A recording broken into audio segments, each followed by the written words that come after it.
आज मेरे यार की शादी, आज मेरे यार की शादी। હા થઈ ગઈ. હા ફસાઈ ગયો છું. મારી વાત કાન ખોલીને સાંભળી લેજે.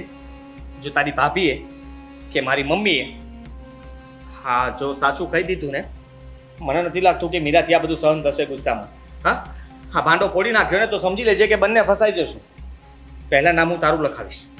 એનઆરઆઈ છે, દામિની કંઈ પણ કેસ કરશે ને તો બંને ખબર નહીં શું થશે. સમજો શું આ બંને શું? મને કઈ ફરક નથી પડવાનો. ફરક તો તને પડશે. બંને બાજુથી ફસાયેલો છે. ફસાયેલો છું એટલા માટે જ તો કહું છું. તો તારે રસ્તો કાઢવો જોઈએ ને. જો મેં તને પરફેક્શન સાથે આખો પ્લાન સમજાવ્યો હતો, આખો પ્લાન તને મેં આમ કહું ને તો મારી રીતે સ્ક્રિપ્ટેડ કરીને આપ્યો છે. હવે આગળ કયો કિરદાર કયું પાસું નિભાવશે એ તો એના ઉપર છે ને. બધા ઉપર લોચા મારતા હતા એ જોયું ને. દામિનીને હું ઘરમાં આપ્યા એટલે તું કઈ બીજું બોલતો હતો, ભરતું મમ્મી કઈ બોલતા હતા, મીરા આમ તેમ બોલતી હતી, ડોળા કાઢતી હતી, ખીજાતી હતી, દૂર બેસો એવું કહેતી હતી. ઈશારામાં એડજસ્ટ કરતો તો હું. આ કંઈક ગોઠવવું તો પડે ને. ચાલુમાં સ્ક્રિપ્ટ ફરી જાય તો પછી ડાયલોગ ક્યાંથી કાઢવા? એટલે ફેરવતો તો. જો તમે લોકો મને સજા અપાવશો ને તો સમજી લેજે કે પહેલી સજા તને પણ મળશે. હું એકલો આ પ્લાનમાં સામેલ નથી. આ બધો પ્લાન તારો હતો અને તે કહ્યું એમ મેં કર્યું છે.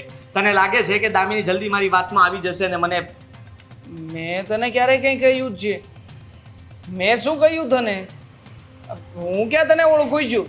સ્વાર્થી માણસ. હા મેં થોડી તને ચડાવ્યો છે. હવે તારે જરૂર હતી ને તું નાટક કરવા તૈયાર થયો છે તો પછી મારું બાનું શું કામ કાઢે છે? અને મેં ચાલ ને તને ચડાવ્યો, તને કહ્યું. શું કામ કહ્યું? મારા માટે પણ મધદરિયે તે છે ને મને અધવચ્ચે ડૂબાડવાની કોશિશ ના કરતો. સમજી લેજે તું. એ મારા વાલા ભૂલ થાય છે તારી.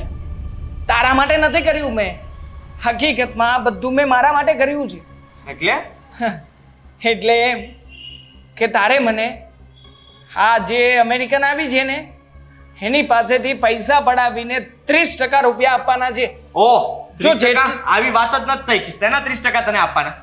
સમજાવી રહ્યું છું ને. વાત નથી થઈ. વાત તો હવે થઈ રહી છે. હા હવે વાત થઈ રહી છે. કારણ કે તારી પાસે બીજું કોઈ રસ્તો નથી ને પહેલા.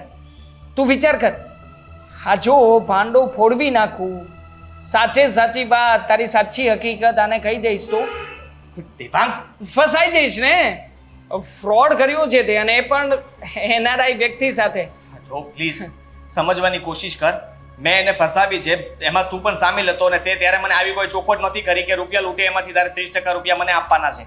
અને અત્યારે તું જે કરી રહ્યો છે એ વસ્તુ સાવ ખોટી કહેવાય. તું તારા મિત્રને મદદ કરવા માટે થઈને આ બધું કરી રહ્યો હતો.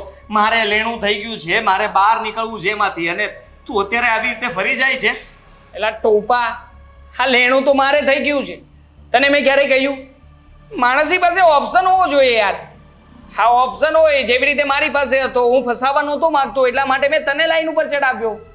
મતલબ તું વાતમાં ઉપર ચડાવ્યો એટલે લાઈન ઉપર ફેમિલી આખું લાગી ગયું છે આ માદા ઉપર. હે હા તારી ભાભી માની ગઈ છે, મમ્મી માની ગઈ છે, અને હું પણ માની ગયો છું. અમે આખા બધા સભ્યો ઘરના મહેનત કરીને આ ગમે તેમ કરીને એની પાસેથી રૂપિયા પડાવીશું અને તું તો બેઠે બેઠો માલ ખાઈ જઈશ. બેઠે બેઠો થોડી.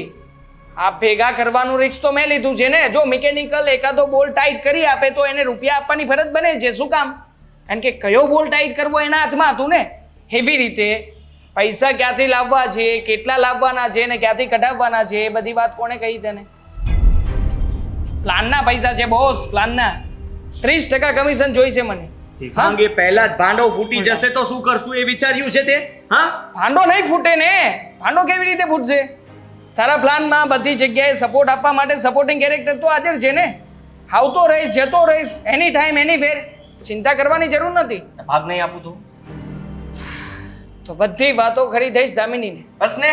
અને મીરાને પણ ચડાવીશ. આવી ગયો લાઈન ઉપર તું? તો લાઈન ઉપર જ જુ.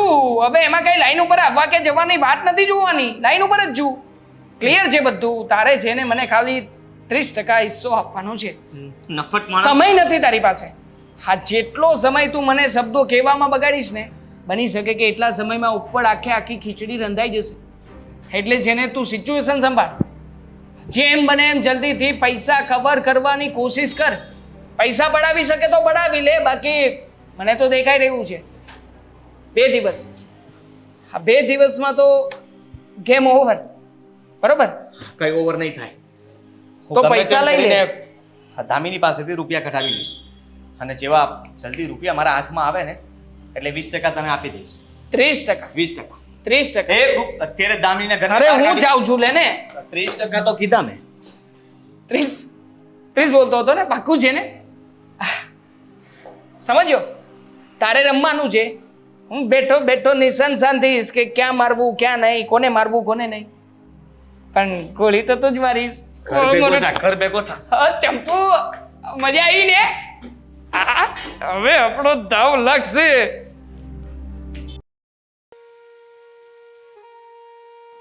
કોણ જાણે ક્યાંથી આવી ગઈ છે. આમ મને લાગે છે કે આદિએ કઈ રમત કરી હશે, બીજા લગ્ન કરવા માટે ખોટું બોલ્યા હશે તો દેણાનું બાનું કરીને બાયડી લાવ્યા. અને હું છતાં ધણીએ વિધવા, અને પૂછવું તો પડશે જ. આદિ, આદિ,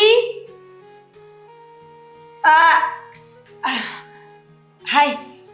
હાય. આ હાય હેલો તો સમજીએ, તો પણ તમે હમણાં શું બોલ્યા? ક્યારે? હમણાં તમે કંઈક બોલ્યા ને, કોઈનું નામ બોલ્યા? ના રે ના, મેં તો કોઈનું નામ લીધું જ નથી. હું તો એકલી એકલી મારા ભગવાન સાથે વાતો કરતી હતી. સોરી, પતિ સાથે. જુઠ્ઠું ને, મેં સાંભળ્યું તમે આદિ બોલ્યા. અચ્છા, આદિની વાત કરો છો? હા હા, એ તો હવે ચા બનાવતી હતી ને તો મને લાગ્યું કે પૂછીને બનાવું બધાને, કોને કોને પીવી છે, કોને કોને નથી પીવી, એટલે આદિને પૂછવા માટે કહેતી હતી. પણ એક વાત કહું, હમ, જો ભલે હું ફોરેનમાં રહેતી પણ એટલી તો મને ખબર છે શું કે કે પોતાના ચા કેવી રીતે બને? ના તો પોતાના જેઠને કે દેરને છે ને ભાઈ કહીને બોલાવવાના હોય. હાય હાય, કેવું બોલે છે આ! એને કેવી રીતે ભાઈ કેવો મારે? કેવી રીતે એટલે? અરે તમારા દેર થાય ને તો તમારે તો દેરને ભાઈ કહીને બોલાવવાના હોય. આદિ ના કહેવાય, આદિ ભાઈ કહેવાય. શું કહેવાય? આદિ બોલો. આદિ કહેવાય. સાંભળો, આ તમે ભલે જે સમજો એ, પણ અમારા ઘરમાં તો નિયમ છે, આ પરણીને આવીને ત્યારે આવડો ગમતો હતો એટલે હું પહેલેથી એને આદિ જ કહું છું. અને આ ભાઈ ભાઈ, તમે કેટલા વર્ષ જૂના છો? હાઈટમાં નાનો હતો, ઉંમરમાં નહીં. ઠીક, આ તો તમે અવળો ગમતો કહ્યો ને એટલે હાઈટમાં નાનો હતો, ઉંમરમાં નહીં. હા હા, સમજી ગઈ. પણ તોય હા ભાઈ કહો ને તો સારું લાગે. બાય ધ વે, તમે લોકો બધા એટલા કન્ફ્યુઝ કેમ રહ્યો છો? સાચું કહું ને તો જ્યારથી આ મારા પતિ પતિ ગયા ને પછી મારું મગજ કામ કરતો બંધ થઈ ગયું છે. ઘણું મને એમ થાય કે શાંતિથી રહું, સીધું બોલું, કન્ફ્યુઝ ન થાવ, પણ તોય થઈ જવાય છે. શું Confused. કન્ફ્યુઝ તો ના જોઈએ. પણ સાચું કહું, મેં સપને ક્યારે નહોતું વિચાર્યું કે મને આદિ જેવા હસબન્ડ મળશે. જુઓ ને કેટલા સારા છે ને, હેન્ડસમ છે, સ્વભાવના કેટલા સારા છે. મને પૂછો. હા, બરાબર છે, મને પૂછો. હું પણ એટલા જ વખાણ કરીશ જેટલા તમે વખાણ કરો છો આદિના. હા, સાચી વાત છે. કેવું તો જોઈએ ને. અને એમ પણ દેર ભાભી છો તમે લોકો. દેર ભાભીનો સંબંધ મા દીકરા જેવો હોય છે. શું બોલે છે તું આ? બધાના ઘરમાં સંબંધોની અલગ અલગ રીત હોય, અલગ અલગ સંબંધો, અલગ અલગ રીત હોય. આદિ મારા માટે ફક્ત આદિ છે. હું એને આદિથી વધારે કંઈ સમજવા નથી માંગતી. સમજાય પણ નહીં ને. જો તમને ખબર છે, આ જ્યારથી મને મળ્યા છે ને આદિ, ત્યારથી તો મને નામથી બોલાવી જ નથી. ક્યારેક હની કે ક્યારેક દામુ કે. હે? હા, મને તો કોઈ દી ન કીધું. તમને શું કામ કહી? મને તો કોઈ દી ન કીધું કે હું દામિનીને આવું કઈ કઈને બોલાવું છું એમ. પણ એ તમને શું કામ કહે? આ તો હસબન્ડ વાઈફ વચ્ચેની વાત છે કે પોઈન્ટ છે તમારી વાતમાં. ભાભી, હા, હજુ એક સવાલ પૂછું? પૂછવો જ છે. પૂછવો જ પડશે. તમે ખરેખર વિધવા છો?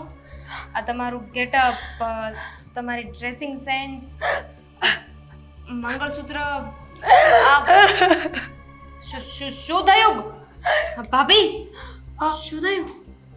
તમે મારા દિલ પર પથ્થર રાખેલો હતો એ જ વાત કરી નાખીને. હા, છો હું શું બોલી? મેં તો એવું કંઈ કહ્યું પણ નથી. હું તો ખાલી પૂછતી હતી કે તમે હજુ સુધી ખબર છે મને કે હું બહુ સારી દેખાઉં છું, પણ હું વિધવા છું. મારા વિધવા હોવાને અને મારા દેખાવને શું લેવા દેવા હોય? પહેલેથી આવી જ છું. અને આ મંગળસૂત્ર, ખબર છે મંગળસૂત્ર શું કામ પહેરું છું? નહીં. ભાભી ચા લાવો. ભાભી ચા તૈયાર હોય તો આપો.